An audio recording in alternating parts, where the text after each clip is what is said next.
नमस्कार विद्यार्थियों, आप सभी का आपके अपने YouTube चैनल RPSC विद नवीन सैनी में स्वागत है। विद्यार्थियों, आज हम मैथमेटिक्स के जो टीचिंग मेथड हैं उनकी शुरुआत कर रहे हैं, ठीक है। और आज अपनी ये फर्स्ट क्लास है, टीचिंग मेथड्स की क्लास नंबर 1 है। जो विद्यार्थी आज इस वीडियो को देख रहे हैं वो चैनल को सब्सक्राइब कर लें। पूरी की पूरी गणित की शिक्षण विधियाँ हैं वो निःशुल्क आपको कंप्लीट करवाई जाएगी। साथ ही साथ आपको टेस्ट सीरीज भी उपलब्ध करवाई जाएगी, ठीक है। टेस्ट सीरीज उपलब्ध करवाएंगे, पूरा का पूरा कोर्स करवाएंगे गणित की शिक्षण विधियों का। और इसके अलावा आपको पीडीएफ भी मिलेगी। पीडीएफ है वो जो आप देख रहे हैं अभी स्क्रीन पर, ये पीडीएफ मिलेगी आपको हमारे टेलीग्राम चैनल पर, ठीक है। और टेलीग्राम चैनल का लिंक है वो डिस्क्रिप्शन में दे रखा है, वहाँ से आपको टेलीग्राम चैनल ज़रूर से ज़रूर ज्वाइन कर लेना चाहिए और चैनल को सब्सक्राइब कर लेना चाहिए यदि आप सीरियस कैंडिडेट हैं तो, ठीक है। वरना भटकते रहो यूट्यूब पर, कोई पूरा नहीं करवाएगा आपको, कहीं आधा अधूरा। हम यहाँ पर पूरा डेडिकेटेड होकर आपको पूरी पूरी टीचिंग मेथड्स कवर करवाएंगे, ठीक है। और ये जो शिक्षण विधियों का ये पार्ट है वो रीट और सेकंड ग्रेड में आपके समान रूप से उपयोगी है। बेहतरीन तरीके से करवाएंगे आपको। लगभग मतलब हर, जैसे आगमन विधि उस पर एक अलग वीडियो, निगमन विधि उस पर अलग एक वीडियो, संश्लेषण का अलग एक वीडियो, ऐसे एक एक वीडियो बनाएंगे। परिभाषाओं का एक अलग वीडियो, मतलब छोटे वीडियो चाहे भले ही बनो, लेकिन प्रत्येक इंडिविजुअल टॉपिक पर एक वीडियो बनाएंगे, ठीक है, जिससे आपकी कंटेंट पर बेहतरीन समझ विकसित हो, ठीक है। इसके अलावा टेस्ट सीरीज मिलेगी आपको। तो लगातार 1 महीने में आपका ये कंप्लीट कर देंगे। कितने दिनों में? 1 महीने के अंदर हम कोशिश करेंगे कि इसको क्या कर दें, कंप्लीट कर दें, ठीक है विद्यार्थियों। तो आइए शुरू करते हैं टीचिंग मेथड। अब देखो, ये गणित की शिक्षण विधि यहाँ से शुरू हो रही है अपनी, कि गणित का अर्थ और परिभाषा। तो सबसे पहले गणित शब्द, ये मैथमेटिक्स, इंग्लिश में इसको मैथमेटिक्स बोलते हैं, और इसकी उत्पत्ति है वो मैथमेटा शब्द है ग्रीक भाषा का, जिसे यूनानी भी कहते हैं। देखो, ग्रीक, ग्रीस और यूनानी ये तीनों सेम है, लेकिन लैटिन अलग है, ये ध्यान रखना। लैटिन को आपको बीच में नहीं लाना है। तो ग्रीक भाषा के मैथमेटा शब्द से उत्पत्ति हुई है इसकी, मैथमेटिक्स की, और मैथमेटिक्स मतलब गणित। और इस मैथमेटा शब्द का अर्थ होता है वस्तुएं गिनना, समझ गए। अब देखो, शाब्दिक अर्थ में, मतलब यदि इसका गणित शब्द का शाब्दिक अर्थ देखा जाए तो गणित है वो गणना का विज्ञान है। गणना का क्या है? विज्ञान है, ठीक है। आगे देखो, अब जैसे प्रत्येक सब्जेक्ट की अपनी लैंग्वेज होती है, उसकी भाषा होती है, भाषा में उसके जो विचारों को व्यक्त किया जाता है, वैसे भी गणित के की भी स्पेशल एक क्या है, भाषा है। और गणित की भाषा सार्वभौमिक है, अर्थात पूरे वर्ल्ड में गणित की एक ही लैंग्वेज है। यहाँ पर यदि आप 4 को ऐसे लिख रहे हो तो आप दुनिया में कहीं पर भी जाओ 4 लिखोगे। यहाँ पर 4 + 4 8 हो रहे हैं, तो अमेरिका में भी 4 + 4 8 होंगे। गणित एक सार्वभौमिक विषय, ठीक है। तो अब देखो, गणित के सूत्र, संकेत, चिन्ह, ये क्या करते हैं, विशिष्ट निष्कर्षों की उत्पत्ति करते हैं। संकेत, चिन्ह, सूत्र विशिष्ट निष्कर्षों की उत्पत्ति करते हैं, अर्थात मैथमेटिक्स की अपनी पर्सनल लैंग्वेज होती है और वो अपनी लैंग्वेज के माध्यम से सब कुछ कह देती है, ठीक है।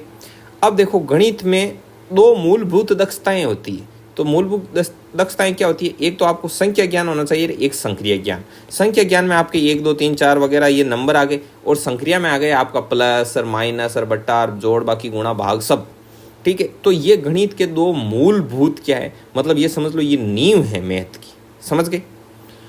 अब देखो, व्यापक अर्थों में गणित एक ऐसी प्रक्रिया है जो बालकों में अमूर्त चिंतन विकसित करती है, आगमनात्मक चिंतन विकसित करती है, तार्किकीकरण और सामान्यीकरण जैसी मानसिक शक्तियों का विकास करती है, ठीक है। अर्थात बालकों की सोच का गणितीयकरण हो जाता है। अब गणितीयकरण में क्या है? गणितीयकरण में यही है, जैसे आपकी सोच का गणितीयकरण हो गया, इसका मतलब आपका अमूर्त चिंतन डेवलप हो गया, आगमनात्मक चिंतन डेवलप हो गया, तार्किकीकरण हो गया आपकी सोच का, और आपने सामान्यीकरण करना सीख लिया। अब अमूर्त चिंतन क्या है? जैसे मूर्त, कोई चीज़ मूर्त होती है, तो मूर्त होने का अर्थ ये होता है कि जैसे आपको बोले कि कुर्सी, तो कुर्सी आपके सामने मूर्त रखी हुई है, समझ गए, ये मूर्त वस्तु है। और देखो, जैसे बोले पंखा, तो पंखा आपको सीधा सीधा दिमाग में इमेज बन गई, तो पंखा क्या है? मूर्त रूप में। लेकिन मैं आपको ऐसे बोलूं कि जैसे याद, किसी की याद आई, तो याद क्या है? ये अमूर्त है। तो ऐसे आप अमूर्त चीज़ों के बारे में सोचने समझने की क्षमता विकसित कर लेते हो, तो उसे बोलते हैं अमूर्त चिंतन। आगमनात्मक चिंतन क्या होता है? आगमनात्मक चिंतन ऐसे होता है, जैसे मैं आपको बोलूं कि जैसे कोई चीज़ मान लो ऐसे है कि कोई भी ले लो। आगमनात्मक चिंतन में क्या करते हैं? पहले कोई चीज़ लेते हैं, फिर उसमें सामान्यीकरण ढूंढते हैं। जैसे ये सामान्यीकरण को एक्सप्लेन कर देता हूँ ताकि आपको आगमनात्मक चिंतन अच्छे से समझ में आए। सामान्यीकरण का मतलब, जैसे मैंने बोलूँ कि इस बच्चे ए को मैंने 2 टॉफी दी, बी को मैंने 3 दी, और सी को 4 दी तो बताओ डी को कितनी दूंगा। तो आप ऐसे मतलब पता लगाओगे कि भाई इसको 2 दी, 2 से 3, 3 से 4, 4 से, तो यहाँ पर क्या होगा 5 होगा। ठीक है, और भी देखो कई तरीके से आप इसको समझ सकते हो। जैसे आप एक सामान्य पैटर्न को पकड़ पाते हो, तो मतलब आपने उनमें सामान्यीकरण वगैरह करना सीख लिया। तार्किकीकरण का मतलब आपने लॉजिक लगाना सीख लिया।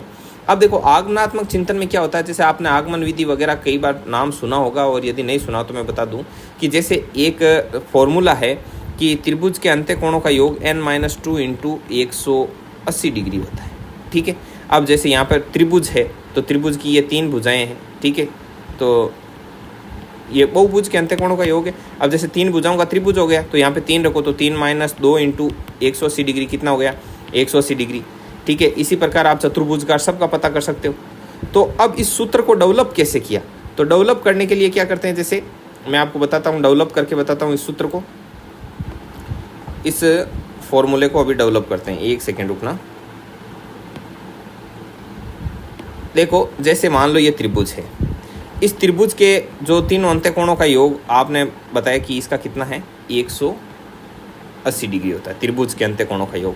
अब ये भी कैसे होता है, तो इसकी भी अपनी एक लंबी प्रोसेस है। देखो टाइम ज़्यादा लग जाएगा, आपको मैं आगे समझाऊंगा, ऐसे करूंगा, क्योंकि वीडियो भी देखो छोटा बनाना है और परिभाषाओं की शॉर्ट ट्रिक भी आपको देनी है। तो देखो आगमनात्मक चिंतन आप समझ लेना कि भाई जैसे आपको उदाहरण देते हैं, 2-4 उदाहरण देते हुए सूत्र की उत्पत्ति कर देते हैं, तो वो आगमनात्मक चिंतन के अंतर्गत आता है। और सूत्र बताकर फिर अपन आगे से आगे उदाहरणों को सोल्व करते हैं, तो वो निगमनात्मक चिंतन के, ये निगमन विधि के अंतर्गत आता है, निगमनात्मक चिंतन होता है एक तरीके से। अब देखो एक शब्द आता है सुबिटाइजेशन। तो सुबिटाइजेशन क्या होता है कि कम संख्या में वस्तुओं की बड़ी मात्रा अथवा उनके कम या अधिक होने का अनुमान लगा लेना। तो देखो जैसे आपको एक ढेर में ऐसे कंचे रखे हुए और एक ढेर में ऐसे कंचे रखे हुए, अब आपको बिना काउंट किए आप मतलब ये कम या अधिक होने का अनुमान लगा लेते हो कि ये ज़्यादा है और ये क्या है कम है, तो इससे ही क्या बोलते हैं सुबिटाइजेशन। ठीक है, अब आती है गणित की महत्वपूर्ण परिभाषाएं। अब इनको मैं याद करने की शॉर्ट ट्रिक बताऊंगा। ठीक है, नंबर 1 पर है होगबेन।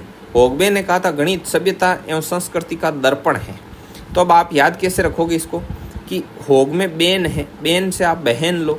अब यदि आपकी बहन है तो वो बहन क्या है, सभ्यता मतलब अपनी संस्कृति कल्चर के हिसाब से रहती है, और तो मतलब वो श्रृंगार वगैरह करती है, तो उसको क्या चाहिए, दर्पण चाहिए, लाड लो। ठीक है, हो गया याद। आगे देखो रोजर बेकन।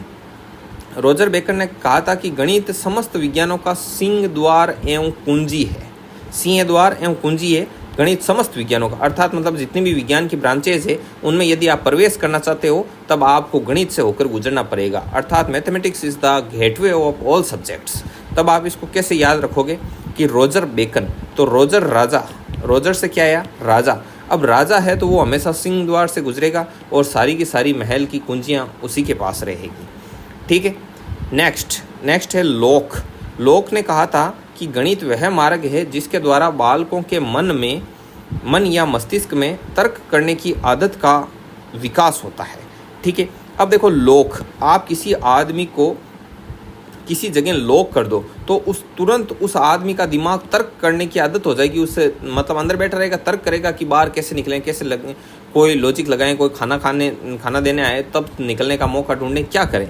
तो तर्क करने की आदत का क्या करता है, ये विकास करता है। कौन मतलब लोक, कोई आदमी लोक है किसी मान लो किसी रूम वगैरह में, तो उसमें तर्क करने की आदत आ जाएगी, फिर वो हर चीज़ में लॉजिक लगाएगा कि यार आज खाना इतने बजे कैसे दिया, कल इस टाइम दिया, तो हम यहाँ से कैसे भागें, समझ गए। तो ऐसे याद रख लेना। आगे आता है कांट। कांट ने कहा विज्ञान उतना ही यथार्थ है जितना वे गणित का प्रयोग करता है, अर्थात मतलब विज्ञान में जितना ज़्यादा गणित होगा वो विज्ञान उतना ही ज़्यादा क्या होगा, यथार्थ होगा, मतलब सत्य होगा। ठीक है, तो अब इसको कैसे याद रखोगे, ऐसे याद रखो कांट से काट, मारवाड़ी में बोलते हैं काट करना, मतलब किसी की बात को काटना बीच में। यदि आप कोई बात यथार्थ प्रयोग करते हो, समझ गए, यथार्थ बात बोलते हो, सत्य बात बोलते हो, तो कोई आपकी काट नहीं करेगा, समझ गए। ऐसे याद रखना है इसको। अब देखो अपने को याद रखना है, ट्रिक का ये नहीं कि ये यूज में ले लिया वो यूज में नहीं लिया, समझ गए। अब है नेपोलियन। नेपोलियन ने कहा था गणित की उन्नति के साथ देश की उन्नति का घनिष्ठ संबंध होता है, समझ में आ गई। मतलब जिस देश का गणित जितना उन्नत होगा उस देश का गणित भी उस देश की उन्नति भी उतनी ही ज़्यादा होगी। तो देखो नेपोलियन बोनापार्ट था, ठीक है। नेपोलियन बोनापार्ट क्या करता था, जहाँ पर भी जाता था उस जगह को जीता था, बहुत ही खूंखार आदमी था और वहाँ पर लगाता था गणित, क्योंकि उसको पता था कि जो जगह मैंने जीती है, जिस देश को मैंने जीता है, उस देश में मैं जितनी गणित का प्रयोग करूँगा उतना ही वो देश क्या हो जाएगा, उन्नत हो जाएगा। आगे है यंग। यंग ने कहा था कि यदि विज्ञान का आधार स्तंभ गणित हटा दिया जाए तो संपूर्ण भौतिक सभ्यता क्या हो जाएगी, नष्ट हो जाएगी। अब इसको ऐसे याद रखो, यंग का मतलब होता है जवान। अब अपने देश के जो जवान हैं वही हमारी जो देश का क्या है, आधार है। और यदि उन जवानों को यदि वहाँ से हटा दिया जाए तो हमारी संपूर्ण भौतिक सभ्यता नष्ट हो जाएगी। दुश्मन आकर हमारे देश को मतलब तहस नहस कर सकते हैं जवानों के बिना, तो हमारी भौतिक सभ्यता नष्ट हो जाएगी। समझ गए? तो ये कहा था यंग ने। उसके बाद में आया पियर्स ने कहा गणित एक विज्ञान है जिसकी सहायता से आवश्यक निष्कर्ष निकाले जाते हैं। ठीक है, अब देखो ये कैसे याद रखोगे, इसकी एक मज़ेदार ट्रिक है। पियर्स का क्या आता है, पियर्स का आता है साबुन। पियर्स का साबुन बहुत अच्छा होता है, आपने एडवर्टाइज वगैरह में देखा होगा, एडवर्टाइजमेंट आते हैं टीवी में। ठीक है, तो पियर्स का साबुन अच्छा है। अब आप किसी से मिलने जा रहे हो, किसी से सहायता मांगने जा रहे हो, ठीक है, अब किसी सहायता मांगने जा रहे हो, लेकिन आप पियर्स के साबुन से नहीं नहाके गए तो आपके अंदर से आएगी बदबू और कोई भी आवश्यक निष्कर्ष नहीं निकलेगा। इसलिए हमेशा ही पियर्स का साबुन लगा के किसी से मिलने जाना, हेल्प मांगने, ताकि आपके आवश्यक निष्कर्ष निकले। ठीक है, आगे देखो डटन ने कहा था कि गणित शिक्षण का वास्तविक उद्देश्य ज्ञान प्राप्त करना नहीं है वरन शक्ति प्रदान करना है। ठीक है, अब देखो डटन से याद रखना, डटना। अब डट कौन सकता है, जिसको शक्ति प्रदान है वही किसी दुश्मन के सामने डट सकता है, और यही शक्ति का वास्तविक उद्देश्य भी यही होता है कि आप डटे रहो। समझ गए? आगे है प्लेटो ने लिखा गणित एक ऐसा विषय है जो मानसिक शक्तियों को प्रशिक्षित करने का अवसर प्रदान करता है और एक सुषुप्त आत्मा में चेतना एवं नवीन जागृति उत्पन्न करने का कौशल गणित ही प्रदान करता है। पहले तो इसका मतलब समझ लो। इसका मतलब ये है, इसका मतलब आप ऐसे समझो, एक सेकंड। अब देखो, गणित एक ऐसा विषय है जो मानसिक शक्तियों को प्रशिक्षित करता है, अर्थात आपकी दिमाग का गणितीयकरण करता है, आपके लॉजिकल पावर वगैरह को इंक्रीज कर देता है, करने का अवसर प्रदान करता है, और एक सुषुप्त आत्मा मतलब सोई हुई आत्मा में चेतना को जगा देता है और नवीन जागृति उत्पन्न कर देता है। और ये जो नवीन जागृति उत्पन्न करने का कौशल है वो गणित ही प्रदान करता है। अब आप इसको कैसे याद रखोगे, इसको एक ऐसे याद रखना, इसको पूरा अलग फंडा है इसको याद रखने का, कि प्लेटो से याद रखना प्लेट। अब इस प्लेट में क्या क्या है, इस प्लेट में देखो मानसिक शक्तियों की दवाई है भाई, इसमें ध्यान रखना, आपकी भी बढ़ जाएगी। मानसिक शक्तियों की दवाई है, ठीक है। सोई हुई आत्मा को जगाने की दवाई है इसमें, सोई हुई आत्मा को जगा देते हो, पढ़ना मत इसको, है ना, जगह मत देना किसी की सोई हुई आत्मा, पीछे लग जाएगी आपके। तो सुषुप्त आत्मा, ठीक है, और नवीन जागृति उत्पन्न करने का कौशल की दवाई भी इसी में है, ठीक है। तो इस प्लेट में दवाइयाँ रखी हुई है, ऐसे याद रखना। तो प्लेट से प्लेटो, और प्लेटो में मानसिक शक्तियाँ, सुषुप्त चेतना, ये की वर्ड आपको पकड़ने हैं। इन की वर्ड के बलबूते पर ही आप क्या करोगे, इन परिभाषाओं को याद रखोगे। अब एग्जाम है वो कोई सब्जेक्टिव तो है नहीं कि वहाँ जाकर आप सब कुछ लिखो, तो सब्जेक्टिव नहीं है, ऑब्जेक्टिव है, आपको बस पहचानना है और क्लिक करना है, ठीक है। Be smart. अब देखो ये सब चीज़ें हो गई। अब ये 2 पेज की PDF थी। अब आज के वीडियो में बस इतना ही। अब ये छोटे छोटे वीडियो इसलिए बना रहे हैं, आप खाना खाते वक्त, चाय पीते वक्त भी 5-10 मिनट में वीडियो को करो फिनिश। और नोट्स हैं तो नोट्स की सीधी मिल जाएगी आपको PDF, और PDF प्राप्त करना चाहते हो तो टेलीग्राम चैनल का लिंक डिस्क्रिप्शन में। और इसी के अलावा हमारे व्हाट्सअप ब्रॉडकास्ट भी बनाई हुई है, और जिसके मोबाइल नंबर हैं वो हम व्हाट्सअप नंबर बता देते हैं। तो इस नंबर के सहारे आप हमारे व्हाट्सअप ब्रॉडकास्ट में ऐड हो सकते हो, ताकि आप क्या हो, जैसे ही आपके वीडियो अपलोड करें तो तुरंत आपके पास नोटिफिकेशन आ जाएगा।